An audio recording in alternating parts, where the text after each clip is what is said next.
ఈ రోజున చంద్రబాబు నాయుడు గారు నాకెందుకులే రాష్ట్రం ఏమైపోతే నాకెందుకులే అని ఇంట్లో కూర్చుంటే రాష్ట్రం అధోగతి పాలవుతుంది.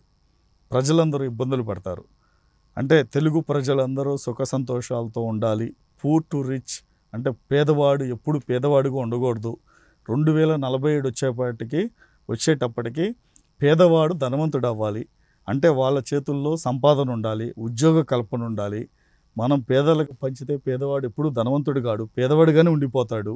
పేదవాడు ధనవంతుడు అవ్వాలి అంటే ఉద్యోగాల కల్పన ఉండాలి. అంటే ప్రతి నెల ఎవరి నుండి ఆశించకుండా, అప్పులు తేకుండా వాళ్ళ కాళ్ళ మీద వాళ్ళ నిలబడే శక్తి సామర్థ్యాలు ఉండాలనేదే చంద్రబాబు నాయుడు గారి లక్ష్యం. అది ఆ లక్ష్యం దిశగా పనిచేస్తున్నారు ఆయన. అందుకే రాష్ట్రంలో ఉద్యోగ కల్పన జరగాలి. యువత అంటే వాళ్ళ వయసుని దృష్టిలో పెట్టుకుని అంటే 18 సంవత్సరాలు 20 సంవత్సరాల నుండి 45 సంవత్సరాల వరకు కష్టపడే వయసు, అది పనిచేసే వయసు. ఆ వయసులో ప్రతి ఒక్కరూ కష్టపడాలి. ఎందుకంటే 50 ఏళ్ళ తర్వాత 60 ఏళ్ళ తర్వాత కష్టపడినా మనం అనుకున్న రిజల్ట్ రాదు. సో ఆయన ఏంటంటే ఇలా ఉద్యోగ కల్పన ఉంటే ప్రతి కుటుంబం అంటే భార్యాభర్త ఇద్దరు ఉద్యోగాలు చేస్తే 50,000 వస్తే గవర్నమెంట్ ఎవరికి ఉచితంగా ఇవ్వాల్సిన పని లేదే. అంటే ఆయన దూరదృష్టి ఎంత ఉందంటే ప్రతి ఒక్కడు ఉద్యోగ కల్పన ఉండి ప్రతి ఒక్కడు కుటుంబంలో చదువుకున్న వాళ్ళు ఉంటే రేపొద్దున ప్రభుత్వాలు కూడా ఉచితంగా ఇవ్వటానికి లేదా ప్రజలు ఉచితంగా తీసుకోవడానికి కూడా సిద్ధంగా ఉండరు.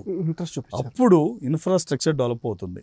అంటే రోడ్లు, భవనాలు, హాస్పిటల్స్, స్కూల్స్ డెవలప్ అవుతాయి. ఇప్పుడు అవి డెవలప్ చేయాలంటే ఉన్నదంతా సంక్షేమానికి వెళ్ళిపోతుంది. అంటే చంద్రబాబు నాయుడు గారు అంటే మీరు 10 సంవత్సరాల క్రితం చూసుకుంటే ఎవరికి స్మార్ట్ ఫోన్ అనేది లేదు, అసలు ఫోనే లేదు, సెల్ ఫోన్. ఈ రోజున ఫోన్లు వచ్చినాయి, స్మార్ట్ ఫోన్లు వచ్చినాయి. ప్రతి ఒక్కరు వాట్సాప్లు చూస్తున్నారు, ప్రతి ఒక్కరు యూట్యూబ్లు చూస్తున్నారు. ప్రపంచంలో ఏ మారుమూల ఏం జరిగినా సరే నిమిషాల్లో ప్రతి ఒక్కరు ఆఖరి మారుమూల గ్రామాల్లో ఉన్న వాళ్ళ దగ్గర కూడా ఇన్ఫర్మేషన్ వచ్చేస్తుంది. అది టెక్నాలజీ.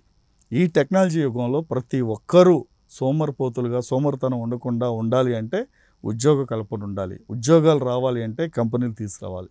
కంపెనీలు తీసుకురావాలంటే ఇక్కడ ప్రభుత్వం కష్టపడి పనిచేసే ప్రభుత్వం ఉండాలి. ఆ ప్రభుత్వం 5 ఏళ్ళు 10 ఏళ్ళు కాదు.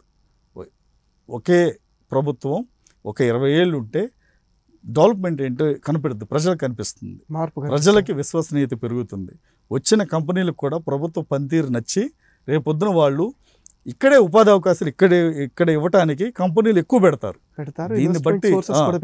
దీన్ని బట్టి ప్రజలందరూ ఒక్కటే అభివృద్ధి చేసే నాయకుడిని ఎన్నుకుంటే, చంద్రబాబు నాయుడు గారు లాంటి మనిషిని ఎన్నుకుంటే రాష్ట్రం కానీ కుటుంబాలు కానీ సుఖ సంతోషాలతో ఉంటాయి.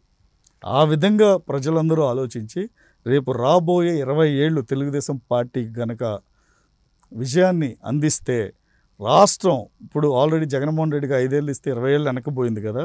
20 ఏళ్ళు తెలుగుదేశం పార్టీకి ఇస్తే ఇక్కడ 60 ఏళ్ళు డెవలప్మెంట్ ఏంటో చూపిస్తారు, అభివృద్ధిని చూస్తారు.